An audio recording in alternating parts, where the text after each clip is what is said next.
올해가 그 닭띠해 아닙니까? 정유년 닭띠해다 보니까 이제 그 닭과 관련한 기사들이 참 많이 나오는 것을 봤습니다. 그 중에 그 눈에 띄는 게 뭐냐 하니까 우리가 흔히들 그 머리 나빠 보이는 사람을 그 닭대가리라고 그렇게 이제 비하하지 않습니까?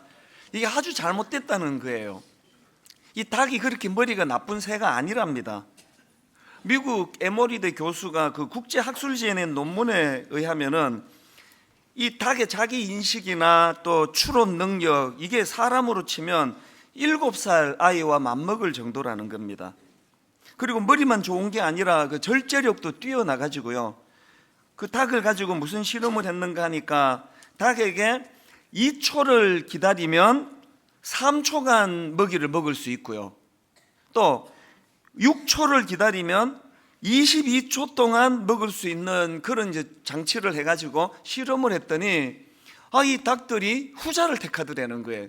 22초간의 먹이를 먹기 위해서 2초가 아니라 6초를 기다리는 그런 그 절제력을 보여주더라. 뭐 이런 게 이제 닭과 관련한 이야기고요. 그런가 하면은 이 닭은 의사소통 능력이 탁월하다는 겁니다.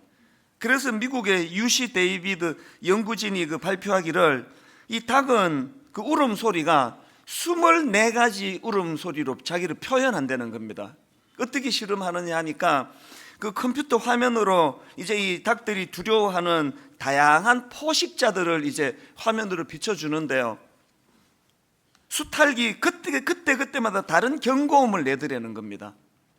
가장 강력한 경고 울음소리는 매가 나타났을 때, 이때는 막 굉장히 강한 경고음의 소리를 내고 또 약간 그 긴장을 덜 해도 되는 그런 포식자가 나타나면 또 그만큼 경고가 또 약하고, 이 24가지로 그렇게 자기를 표현한다는 겁니다.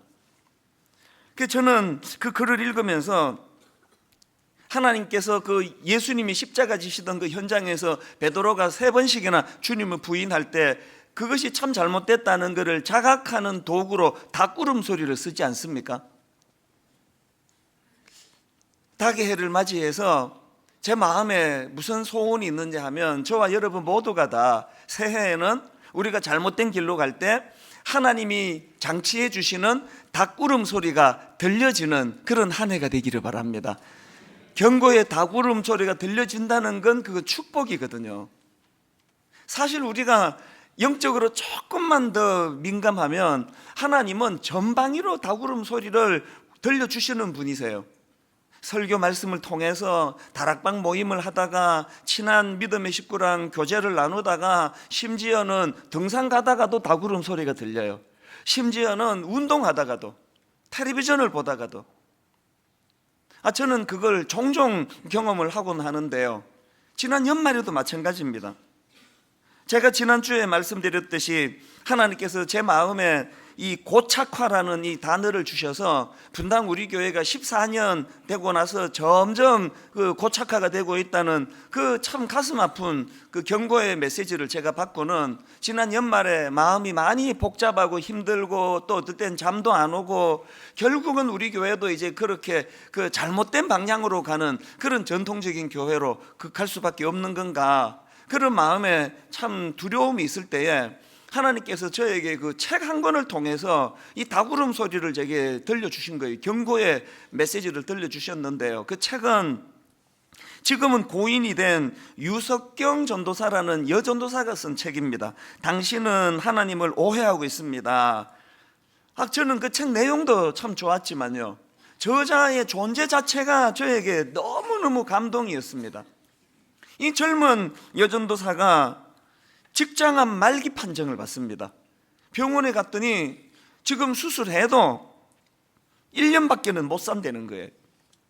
그 이분이 뭘 결심하느냐, 내 이 남은 이 짧은 인생인데 이거 뭐 수술하고 또 방사선 치료하고 이런데 내 인생을 쓰고 싶지 않다. 수술을 거부합니다. 수술하지 않고요, 남은 그 짧은 시간 동안 여한 없이 자기에게 맡겨진 사명을 감당하고 죽는 그날까지 최선을 다하여 그렇게 살다가 여한이 없이 짧은 그 인생을 그렇게 마무리를 하는데요.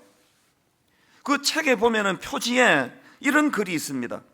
나는 단 한 번도 하나님을 원망하지 않았습니다. 내가 왜 암에 걸렸는지 묻지도 않았습니다. 저는 하나님을 이해하려고 하지 않았습니다. 그저 주님을 신뢰합니다. 여러분, 이런 글을요, 저같이 또 여러분처럼 건강한 사람이 쓰면은 이건 문학이에요. 야, 표현 좋다, 막 받아 적고 그럴 수 있는 문학적인 표현인데요. 이 글을 쓸 당시로 이 얼마나 극심한 고통 속에 있었냐 하면은 그 책 서문에 보면 이런 내용이 나옵니다. 암덩어리가 커져서 튀어나와 육안으로 보이고 손으로 만져지게 된 지 1년 2개월. 지금은 하루가 다르게 암덩어리가 커져서 갈비뼈를 바깥으로 밀어내어 뼈가 다 휘었다. 이렇게 고통스러운데도 죽지 않고 살아있다는 게 신기할 정도로 고통이 극심하다. 그런데 신기한 것은 고통이 심해져 갈수록 더욱더 감사하게 된다는 사실이다. 지금 여러분, 지금 이 암덩어리가 커져가지고요, 이게 갈비뼈를 바깥으로 밀어낼 정도니 이게 지금 어떤 상황입니까?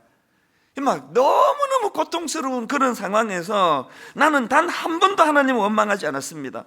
내가 왜 암에 걸렸는지 묻지도 않았습니다. 저는 하나님을 이해하려고 하지 않았습니다. 저는 그저 주님을 신뢰합니다.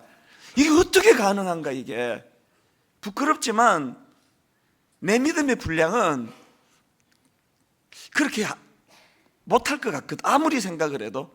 제가 매주 그냥 확신에 차서 설교하지만 저는 이 상황에서 이렇게 하기 어려울 것 같아요.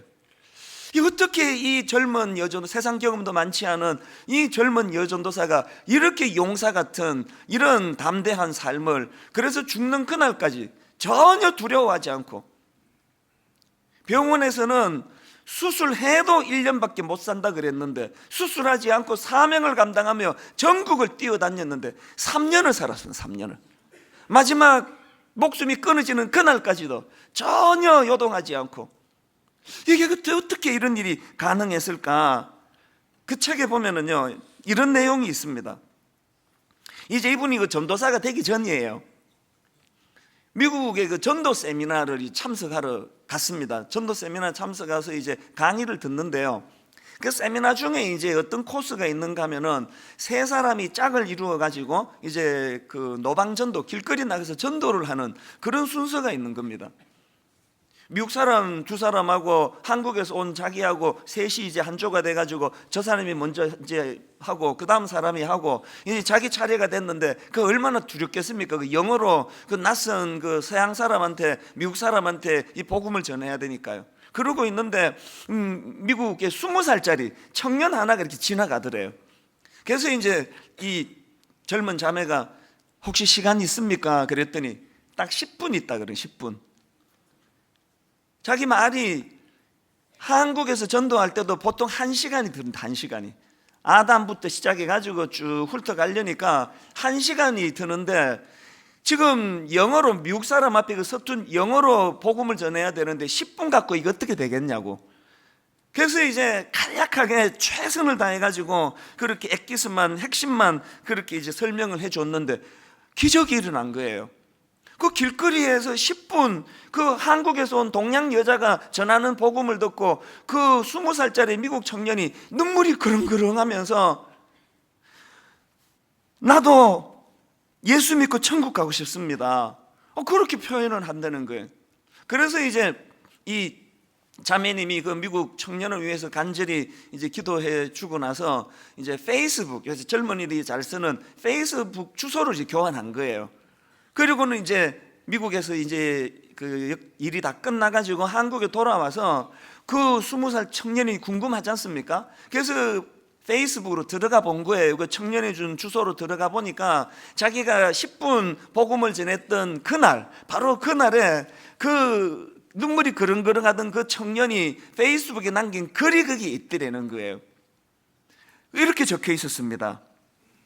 오늘 길거리에서 하나님에 대해 말하는 사람을 만났는데 태어나서 이렇게 큰 사랑을 느껴본 적은 처음이었다. 그날 그 청년이 길거리에서 왜 그 눈물이 그릉그릉해졌는지를 지금 자기가 설명한 거 아닙니까? 오늘 길거리에서 하나님에 대해 말하는 사람을 만났는데 태어나서 이렇게 큰 사랑을 느껴본 적은 처음이었다. 제가 그 글을 읽으면서 깨달은 게, 이게 전도가 이게 사랑을 전하는 거구나. 이게 뭐 전도뿐이겠습니까? 오늘 우리 목회자들이 하는 모든 몸짓 하나, 손짓 하나, 발짓 하나, 이게 다 사랑의 문제들, 사랑. 저는 지난 화요일 날 또 금요일 날 우리 교회 그 교역자들, 직원들, 그리고 또 우리 복지재단 직원들 시무 예배를 드리면서 오늘 이 이야기를 제가 전해주면서 그런 이야기를 했습니다. 우리가 움직이고 우리가 행하는 그 모든 것이 이게 사랑이어야 된다는 것. 목사님이 신방 가가지고 그 짧은 10분 메시지를 전하고 그 가정을 간절히 축복하고 기도해주고 그렇게 잠깐 머물다가 그 문을 열고 나오면 그 신방을 받은 성도님은 이렇게 고백하면 얼마나 좋겠습니까? 오늘 나는 사랑을 경험했다.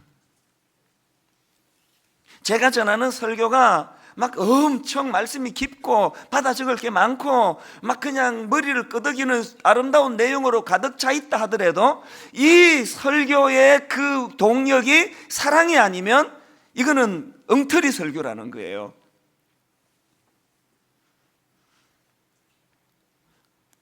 오늘 본문에서 지금 예수님이 말씀하시는 포인트도 바로 이거예요. 예수님이 십자가 지시던 그날 베드로는 해서는 안 되는 짓을 저질렀지 않습니까? 예수님을 3번이나 부인했습니다. 그 정황을 보면요, 그렇게까지 부인 안 해도 되는 상황이에요.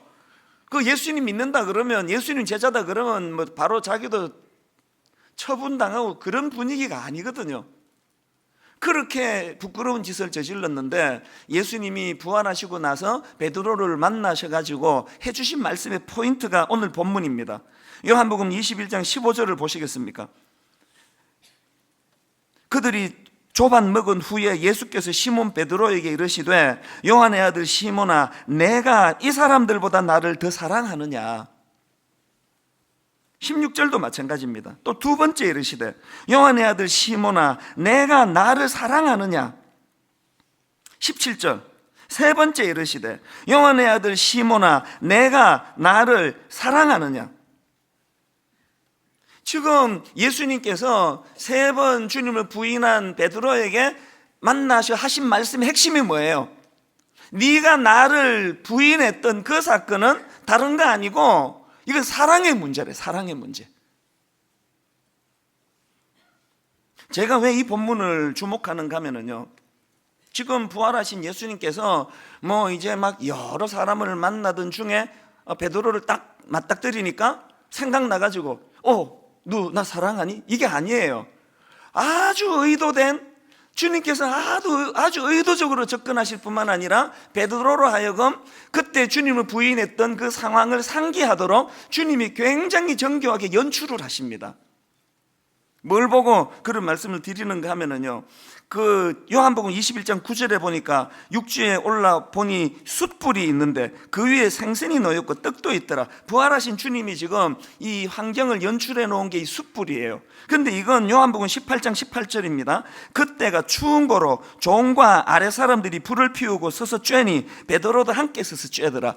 지금 예수님을 부인하던 십자가 지시던 그 상황을 지금 주님이 연출하고 계시는데요, 이 요한복음을 기록한 저자 요한이 사용하는 단어가 중요합니다.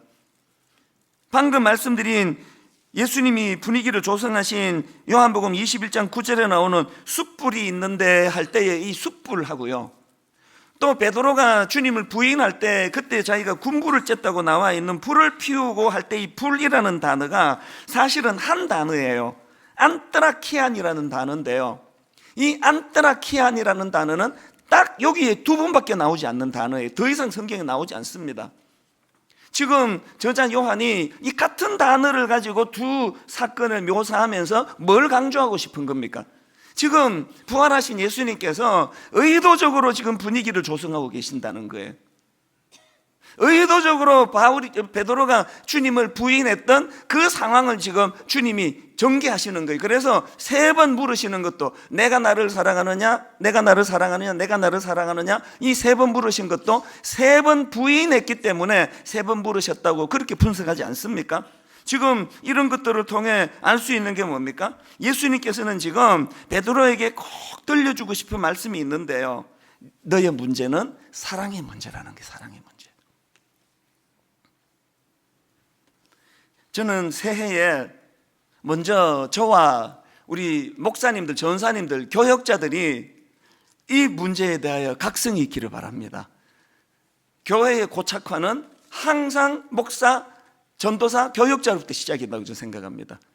오늘 목회자인 저희들이 새해에 주님이 조성해 주시는 그 숯불과 주님이 물으시는 내가 나를 사랑하느냐, 이 3번의 질문을 통해서 우리가 처음 신학교 갈 때, 처음 분당 우리교를 개척할 때, 처음 분당 우리교로 부임해 왔을 때에 그 사랑, 이 사랑을 지금 놓쳐버린 이 문제가 모든 우리 목회의 전방위적인 문제라는 걸 자각하는, 가정도 마찬가지예요.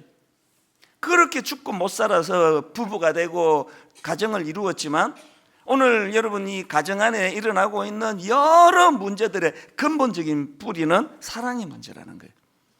우리 목회자들이 이 문제를 먼저 자각하고 이것이 우리 지도자들에게 흘러가기를 원합니다. 우리 순장님들에게 이게 흘러감으로, 우리 성가대 우리 중직자들에게 흘러감으로, 안내위원, 주차봉사, 이 모든 분들에게 이 사랑의 문제, 이 문제에 대한 자각이 일어남으로 말미암아 분당 우리 교회 부서마다 고착화라는 단어는 사라지는 은혜가 있기를 바랍니다. 이런 맥락에서 저는 이제 이 고착화를 피할 수 있는 이 회복을 위한 한 2가지를 본문에서 발견하고 나누기를 원하는데요. 첫째로 여러분, 우리가 회복을 위한 첫 번째 대안이 뭐냐? 주신 말씀을 기억하는 거예요.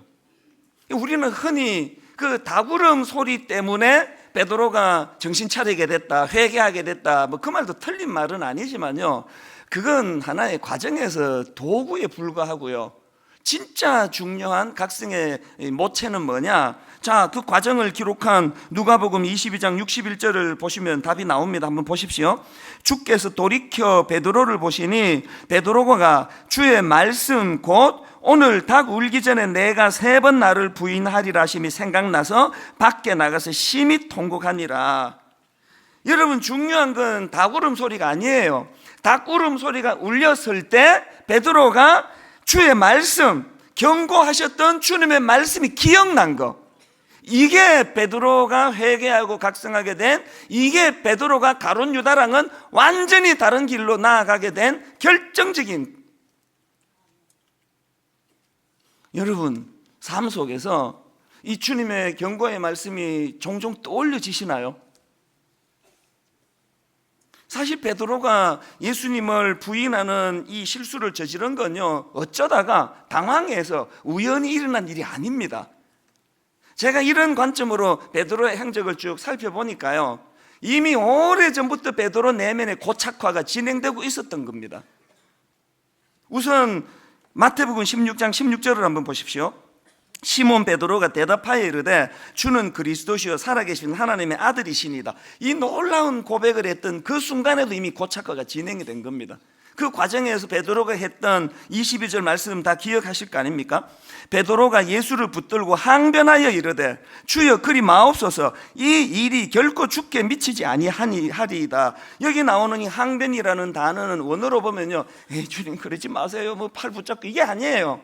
원어적으로 이게 얼마나 강력한 단어인가 하면은요, 격렬하게 따지고 책망하는 모습을 묘사할 때 쓰는 게 이 항변이에요.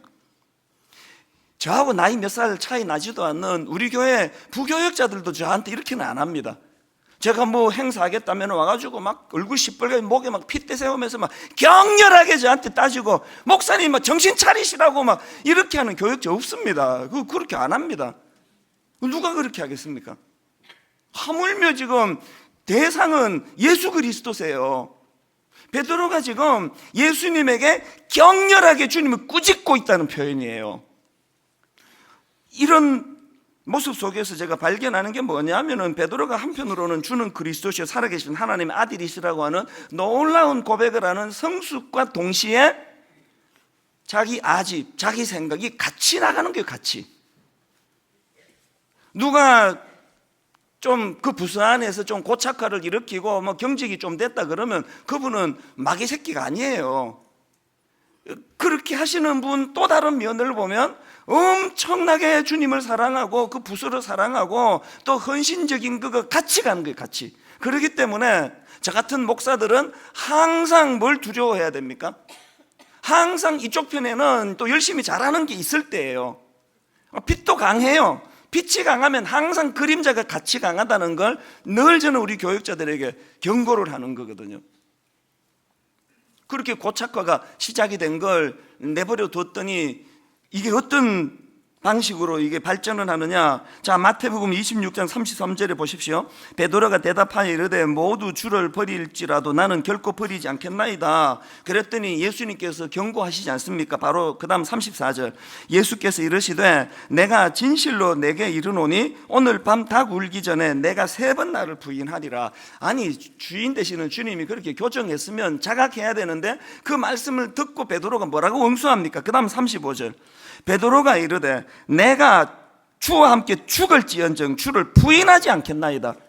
제가 참 흥미롭게 본 게요, 아까 그 마태복음 16장에서는 베드로가 그렇게 막 예수님을 붙들고 항변하고 그런 좀 경솔한 짓을 저질렀지만 바로 주님이 강하게 그를 책망하고 지적하니까 베드로가 그에 대해서는 어떤 토를 다는 모습을 제가 못 봤거든요. 지금 이게 26장으로 와가지고는요, 예수님이 지금 그에게 경고하시잖아요. 오늘 밤 닭 울기 전에 내가 3번 나를 부인하리라 그랬더니 베드로가 이제는 거기에 대하여 이제 적극적으로 반항하고 대드는 거예요. 무슨 말씀을? 죽을지언정 나는 그런 일 안 합니다. 예수님 나를 도대체 어떻게 보시고 말이야. 제가 이 말씀을 보면서 발견하는 메시지가 하나 있는데요, 이 고착화가 심해지면 2가지 현상이 나타나요. 고착화가 심해지면 심해질수록 자기 확신이 강해요. 자기 확신이 굉장히 강합니다. 그 확신 따라 살게 돼요. 그와 동시에 고착화가 심해지면 그 확신을 가지게 된 자기 확신과 더불어서 남의 말이 들리지 않습니다. 그래서 여러분들이 이제 뭐 누가 뭐라고 자꾸 이렇게 조언하고 그러면 그게 듣기 싫어지는 때가 도래하면 이미 고착화가 상당히 이제 진도가 나간 거예요. 마누라가 그냥 뭐라고 그럴 때 신혼 때는 거 다 수용했잖아요. 넥타이 다 맸는데 이제 저걸로 매라 그러면 바로 풀고 했는데 이제 지금은 이제 저걸로 하라 그러면 그것도 쓸데없는 소리지 바빠 죽겠는데 그러면서 그냥 자기가 맨 거 메고 가시면 그건 이미 이제 남의 말을 안 듣기 시작했다는 뜻이에요. 사람은요 다 지금 이 중증 베드로 증세예요. 다 여기 대부분이 그렇고 저도 그렇습니다. 남의 말 안 듣습니다. 듣습니까? 주일날 여기 와가지고 막 다 저를 집중해서 듣고 하는 거 보고 제가 착각에 빠지면 저는 바보예요. 지난 주일날 제가 막 부서마다 지금 이제 고착화가 있다, 이제 성가대, 주일학교, 올해 그냥 부서 봉사하는 분들 이제 이게 사적으로 만나고 다 없애고 겸손히 이제 새로 시작하는 마음으로 온 지 한 달밖에 안 되는 사람이 막 주인공이 될 수 있도록 그렇게 양보하라고. 만약에 지난주 이 설교 듣고 성가대가 안에서 비상회의하고 막 각성을 일으키고 모든 사적으로 만나는 거 다 없애고 만약에 그랬다면 여러분은 대단한 분들이에요. 엄청난 분들이에요. 그러나 불행하게도 저는 그런 일이 일어났다고 별로 믿어지지가 않아요. 그런 일 잘 안 일어납니다. 그냥 좀 기분만 나쁠 뿐이에요. 신년 첫 주부터 그냥 격려는 안 해주고 저런 소리는 하고 있다고 그냥 그 카톡이나 날리고 그랬으면 여러분은 아주 정상적인 보편적인 모습을 보여주신 거예요. 그래서 제가 여러분들 자꾸 남한테 싫은 소리 잘하는 분, 여러분들 하나 충고할 게 있는데요, 어지간하면 남한테 충고하지 마세요. 이게 여러분께 드릴 충고예요. 제일 어리석은 사람이 남한테 바른 소리 잘하고 충고 잘하는 사람, 그 소용없습니다. 그 충고 듣고 바뀌지 않습니다. 관계만 나빠지는 거지. 설교도 마찬가지. 내가 지금 다 쓸데없는 짓을 하고 있는 거예요. 신년에 복을 부어 주시기 원합니다 그러고 그래야 아멘 소리도 크고 받아 적고 이 교회 오길 잘했다 그러지. 이거 첫 주부터 계속 고착화라 그러고 이러니까 얼마나 여러분들이 내가 지금 소용없는 짓을 하느냐고요. 그 인간은요 예수님 말씀도 안 듣는데 그 사람이 뭐라 그러는 거 듣겠습니까? 베드로를 바꿔놓은 건요, 사람의 충고가 아닙니다. 닭울음 소리가 들려질 때 옆에 누가 있다가 툭 치면서 봐라, 예수님이 그 경고했잖아. 그랬으면요 그 두 사람 아마 관계 다 깨졌을 거예요. 닭울음 소리가 들려질 때 누가 충고해서가 아니라 베드로 내면에서 예수님의 말씀이 생각나서, 이 말씀이 생각나니까 베드로가 꼬꾸라지는 거예요. 이 말씀이 생각나는 게 말씀이. 성 어거스틴도 마찬가지예요. 성 어거스틴은요 기독교 사상사에서 가장 영향을 미친 사람 중에 하나라고 그렇게 평가받는 분이에요. 그러나 어거스틴이 사실은요 10수년 동안 방탕의 길을 걷던 사람이었습니다. 그렇게 방탕의 길을 걸을 동안에 누가 그를 말립니까? 그러다가 똑똑하기까지 하는데 어거스틴은. 그랬는데 어느 날 이 어거스틴을 무장해제시키는 게 너무 어이없는 데서 일어난 겁니다. 어느 날 정원에 앉아가지고 묵상을 하고 있는데 바로 그 이웃 정원에서 애들이 이제 놀면서 그 놀이를 하면서 이제 막 노래를 부르는데 후렴이 계속 들리더래요. 후렴이 펴서 읽어라 뭐 이런 아이들 노랫말이 이게 들린 거예요. 그래서 어거스틴이 그 노랫말이 자꾸 들려서 자기도 모르게 이 성경을 폈는데요, 그때 읽은 게 로마서 13장 13절 14절이랍니다. 그 자기가 쓴 글에 나오는 이야기예요. 낮에와 같이 단정히 행하고 방탕하거나 술 취하지 말며 음란하거나 호색하지 말고 다투거나 시기하지 말고 오직 주 예수 그리스도로 옷 입고 정욕을 위하여 육신의 일을 도모하지 말라. 말씀이 그 십몇 년 방탕한 어거스틴의 마음을 무장해제 시켜버린 거예요. 그 말씀 앞에 꼬꾸러졌다는 거예요. 믿어지세요? 자기가 그랬다고 얘기 안 하면 이게 웃기는 이야기 같아요. 이게 말씀의 위력이에요. 그 석학 중에 그 똑똑한 어거스틴이 누구의 말도 안 듣고 자기 어머니 모니카가 10수년 동안 눈물로 부르짖어도 꼼짝하지 않던 그가 말씀이 그 심령에 들어오니까 한순간에 회개가 일어나고 완전히 다른 삶의 길을 걸어가더라는 거예요. 저는 설교 준비할 때마다 구하고 또 구합니다. 아마 하나님 이번 주일 종이 설교할 때 이 땡땡거리는 이 소리만 들려지는 시간이 아니고 성령님이 우리 성도들에게 말씀으로 아버지 그 마음을 열어주시기 원합니다. 우리 지난 한 해 내내 왜 예배 시간에 성경 암송했습니까? 여러분이 이렇게 닭울음 소리가 들려도 뭐 말씀이 있어야 뭐 말씀이 기억을 하죠. 머리에 말씀이 들어있는 게 하나도 없는데, 사람의 소리만 들리는데, 여러분 새해에 말씀을 머리에 넣어야 돼. 말씀을 읽고 말씀을 묵상하고 말씀을 외우고 말씀을 필사하고 말씀을 마음에 담아야 닭울음 소리가 들릴 때 그 말씀이 기억나서, 말씀이 생각나서 우리의 심령이 기적 같은 변화를 일으키게 될 줄로 믿습니다. 그런가 하면은 회복을 위한 두 번째 대안이 뭐냐 하면은요, 그 하나님 사랑이 그렇게 중요한데 그 하나님 사랑을 사명으로 연결해요. 사명으로. 그 이웃 사랑이라고 말씀을 드릴 수도 있겠죠.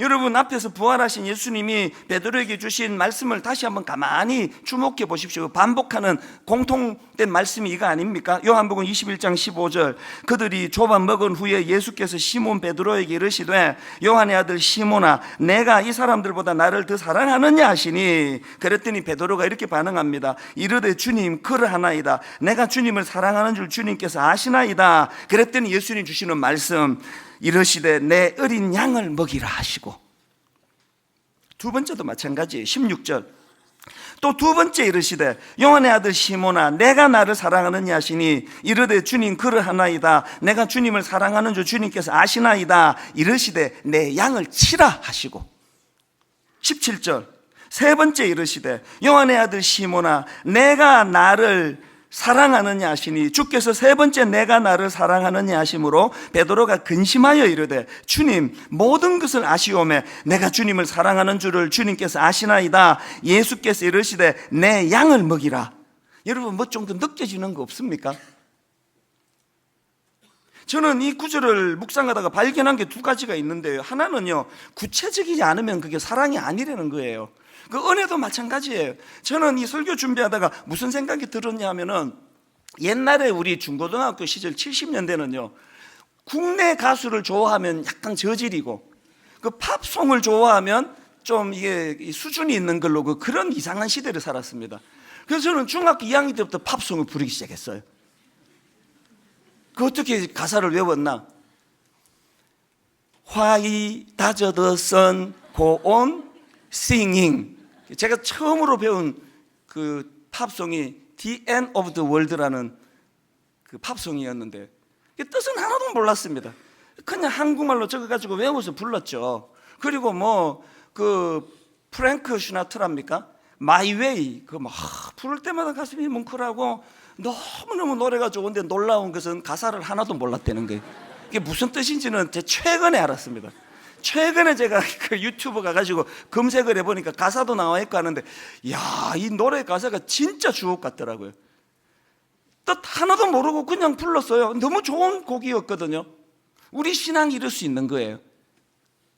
와가지고 막 찬양팀이 막 찬양하고 하면 막 눈물도 나고 가슴이 뜨거워지는데 가사는 몰라요. 제가 뭘 노래하는지는 관심이 별로 없습니다. 분위기만 좋은 거예요. 여러분, 우리가 하고 있는 사랑이요, 추상적이면, 구체적이지 않으면 그 사랑이 아니에요. 그런가 하면 또 하나 발견한 게, 여러분, 이런 고착화를 피하려면요 끊임없는 사명을 점검해요. 사명을. 내가 주님을 사랑한다면 내 양을 먹이라는 주님 부여주신 사명을 감당하는 거, 이웃을 사랑하는 거. 제가 앞에서 그 인용해 드린 그 책에 보면은요, 그 여전도사님이 이제 아까 그 미국의 그 전도 세미나 참석하러 갔다 그랬지 않습니까? 그 과정의 일을 하나 더 기록을 해 놓는데요, 이분이 이제 그 자기 스스로를 이제 그 짠순이라고 이렇게 표현하더라고요. 평소에요 10원짜리 하나도 발발 떨면서 돈을 잘 못 썼던 짠순이래요. 우리 집사람은 저를 이제 짠수시라고 부릅니다. 이 짠수시는, 짠순이가 어떤 사람인지 난 너무 잘 알아요. 저는요 지금 택시도 못 타요. 택시를 타면은 막 메타 요금이 얼마나 자주 올라가는지 마음이 너무 힘들어가지고 몸은 편한데 이 택시를 잘 안 타요. 이제 택시 기사분 내가 좀 경기도 어려운데 좀 도와드려야 되겠다, 그럴 땐 내가 일부러 타는데요, 저를 위해서 이제 택시 안 타요. 버스 타면 막 덜컹거리고 막 계속 서고 하지만 몸은 불편해서 마음이 너무 편해요. 아무리 멀리 간다고 돈 더 달라 안 그러니까. 그래서 짠수시라 그래요. 이 여전사가 그런 타입이었나 봐요. 10원도 벌벌 떨고 못 쓰던 사람인데요, 모처럼 미국 가가지고 이제 자기가 이제 내 이번에 한번 돈 한 번 내 제대로 쓴다 그럴 때 있지 않습니까? 그래서 이제 이 사람이요 평소에는 고급 레스토랑에 그 비싼 음식 절대로 뭐 못 시켜 먹었는데, 이제 미국에 가가지고 고급 레스토랑 가가지고 막 비싼 음식 시켜 먹고, 그 다음에 또 라스베가스 가가지고 제 돈 주고는 못 볼 만큼 비싼 그 쇼를 막 탁 티켓 끊어서 보고, 또 그 다음에 그랜드 캐년 가가지고는요 그 10분 타는데 50만 원이 드는 헬리콥터를 탔대요.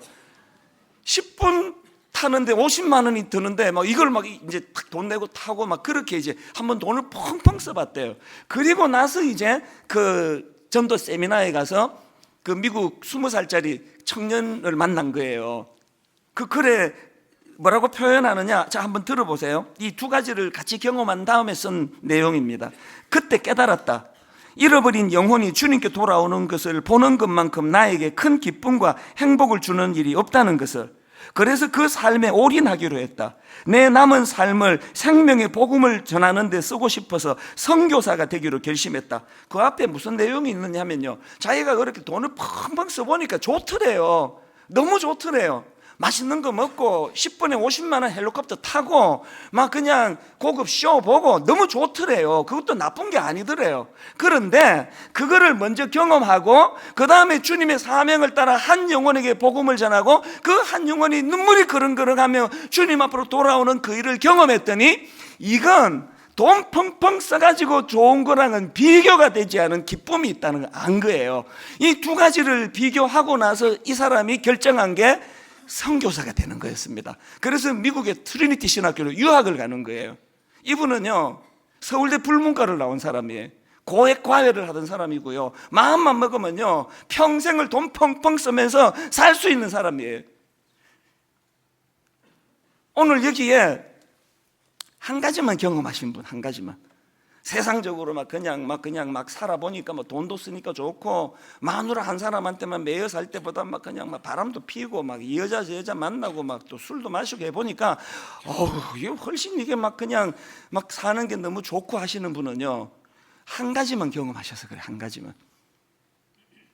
이 영적인 사명을 감당하는 일하고 자기 육신을 위해 돈을 펑펑 쓰는 거하고 둘 다 좋대. 둘 다 좋은데 둘 다 경험해 보니까 사명을 따라 사는 이게 훨씬 의미가 있다는 걸 깨달았다는 거예요. 그래서 저는 이런 상상을 해보는 거예요. 만약에 그 젊은 여자분이 그때 돈 맛을 알아가지고 이제 나는 이제 한국 가면은 이제 그냥 엄청 내가 고액과해가지고 돈 벌어가지고 이렇게 살 거라고 그랬으면요, 그렇게 하고 좀 있다가 직장 암 말기 선고를 받거든요. 비참하게 인생 끝났을 거예요. 죽을 때 눈도 못 감았을걸요. 사명을 따라 가치 있는 인생의 길로 선택을 했더니요, 죽는 그날까지 기쁘게 행복하게 복음을 전하다가 후회 없이 미련 없이. 저는 오늘 말씀의 결론을 이렇게 맺기를 원합니다.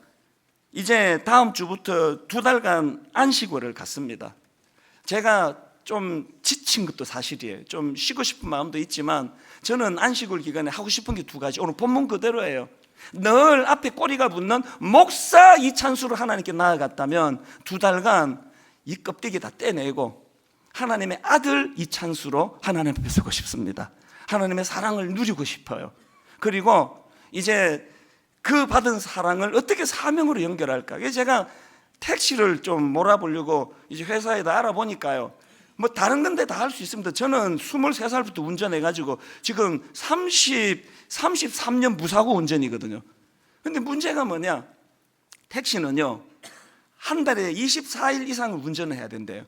근데 지금 벌써 이제 1월 24일 주일 빼고 나면은 24일 맞추기가 어렵죠. 2월 달에 또 초반에 제가 또 해야 되는 일이 있어가지고 24일을 맞추기가 어려운 거예요. 여기 혹시 그 택시 회사 사장님 계시면 그냥 한 달에 15일만 해도 된다고 저를 좀 고용해 주시면 좋겠고요. 그게 안 되면 지금 제가 하고 싶은 일이 있습니다. 성도님들의 애환을 느낄 수 있는, 또 이렇게 저렇게 그 복지를 하거나 이런 걸 섬기고 있는 분들을 제가 좀 찾아가고 등을 두드려 드리고 기도도 해드리고 그런 일을 하고 싶거든요. 왜 그래야 될까요? 하나님의 사랑을 먼저 느껴야 되고, 느낀 그 사랑을 사명으로 연결시켜야 제가 행복하기 때문에 그렇습니다. 여러분, 2017년 이 2가지 조화를 이루는 삶을 꿈꾸고 추구하고 하나님께 구하시는 여러분 되시기를 바랍니다. 오늘 이 설교를 마음에 담으시고 우리 찬양이요 336번입니다. 아버지 사랑 내가 노래해, 아버지 은혜 내가 노래해. 그 사랑과 은혜가 어떤 겁니까? 상한 갈 때 꺾지 않으시는, 꺼져가는 등불 끄지 않으시는, 우리 가사를 생각하시면서 그 하나님의 사랑을 꿈꾸며 노래하기 원합니다. 아버지 사랑 내가 노래해, 아버지 사랑 내가 노래해, 아버지 은혜 내가 노래해, 아버지 은혜 내가 노래해. 그 사랑 변함없으신 거짓없으신 성실하신 그 사랑.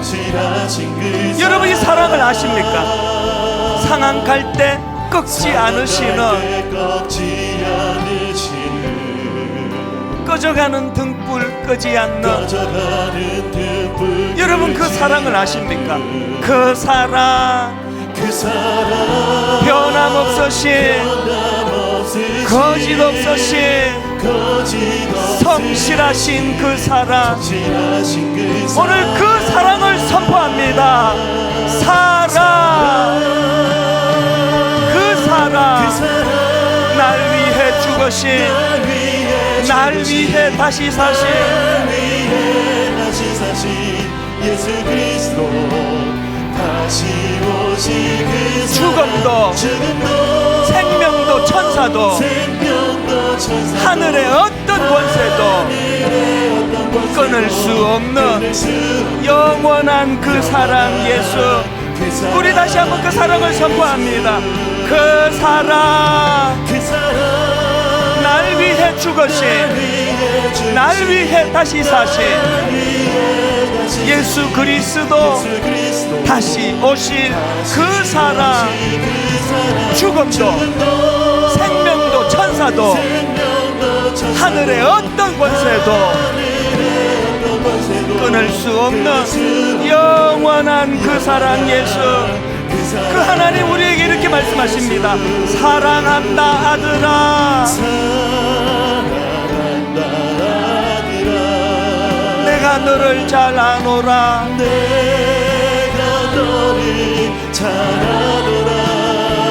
사랑한다 내 딸아, 내게 축복 더하노라.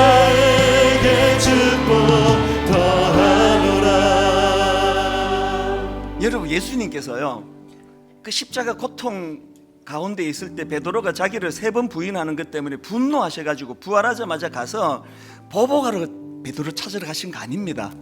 보복하러 가신 게 아니고요, 베드로를 회복시켜 주시기 원하시는 거예요. 네가 나를 사랑하느냐? 민망하게 만드시려고 한 게 아니고, 네가 나를 사랑하느냐? 네가 나를 사랑하느냐? 우리는 그 젊은 여전사가 경험한 둘 중에 10분에 50만 원 헬리콥터 타는 거가 부럽고요, 고급 레스토랑 가서 막 엄청나게 비싼 거 마음대로 먹고, 라스베가스에 막 비싼 공연 막 돈 아깝지 않고 마음대로 보는 이 즐거움만 즐거움인 줄 알아요. 근데 이 젊은 여전사가 둘 다 경험했더니 그것도 즐거운 일이지만 사명을 감당할 때, 주님 사랑하는 자에게 주시는 주님의 사명을 감당할 때 이거랑은 비교가 되지 않는 기쁨이 있다는 걸 알고 바로 그것을 경험했기 때문에 그가 선교사가 되려고 미국 신학교를 갔다는 거 아닙니까?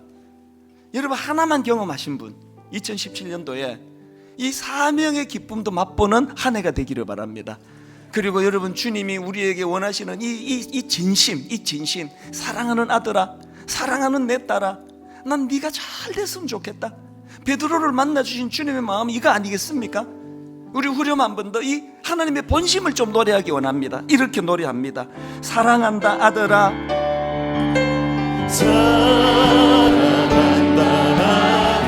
여러분, 이 하나님 마음 아십니까? 내가 너를 잘 아노라. 사랑한다 내 딸아, 내게 축복도 하노라. 그 하나님 마음 앞에 반응합니다. 사랑합니다 나의 예수님,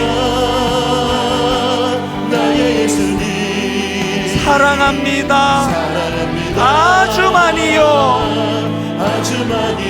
어린아이처럼 고백합니다. 사랑합니다 나의 예수님, 사랑합니다. 그것뿐이에요. 하나님 이렇게 반응하십니다. 사랑한다 아들아, 내가 너를 잘 아노라. 하나님의 본심, 사랑한다 내 딸아, 내게 축복도 하노라. 그 하나님 사랑 앞에 다시 한번 이렇게 반응합니다. 사랑합니다 나의 예수님, 사랑합니다 아주 많이요. 사랑합니다 나의 예수님. 어린아이처럼 순수하게 사랑합니다, 그것뿐이에요. 사랑한다 아들아,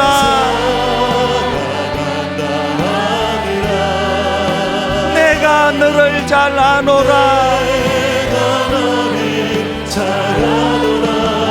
사랑한다 내 딸아,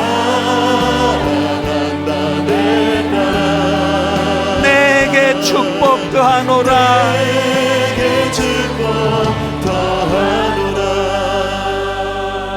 살아계신 하나님 아버지, 우리 자신을 돌아보면 우리도 모르게 고착화가 많이 진행이 되어 있습니다.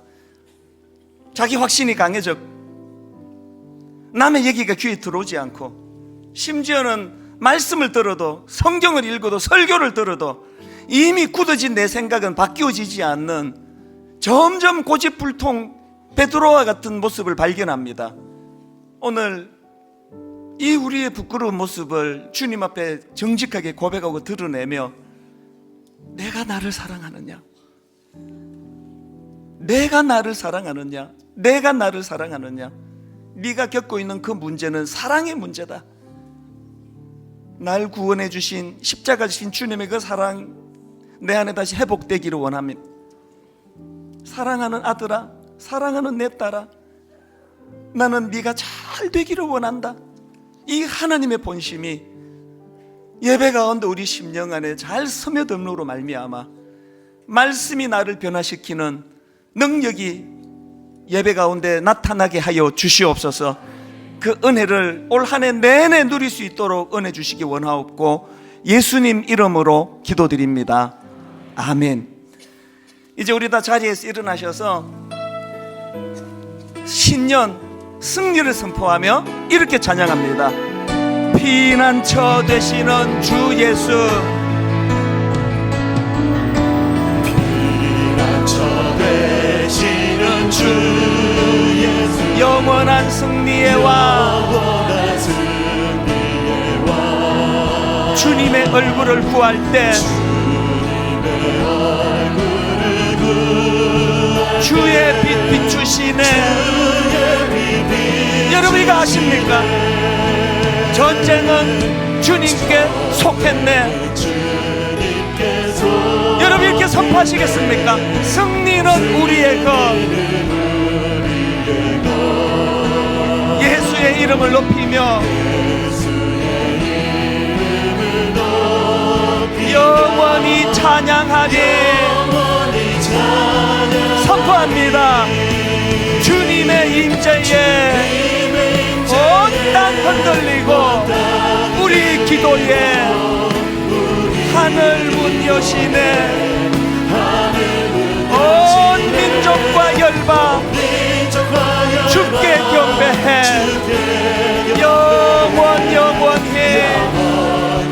보좌에 계신 왕께 주님의 임재에, 주님의 임재에 온 땅 흔들리고 우리 기도에 하늘 문 여시네. 온 민족과 열방 주께 경배해. 영원히 보좌에 계신 왕께. 살아계신 하나님, 이번 한 주간 오늘 주신 이 말씀의 힘, 말씀의 능력으로 내가 나를 사랑하느냐 닭울음 소리를 들으며 그 주님의 말씀 앞에 반응하며 말씀이 기억나는 한 주간 되게 하여 주시옵소서.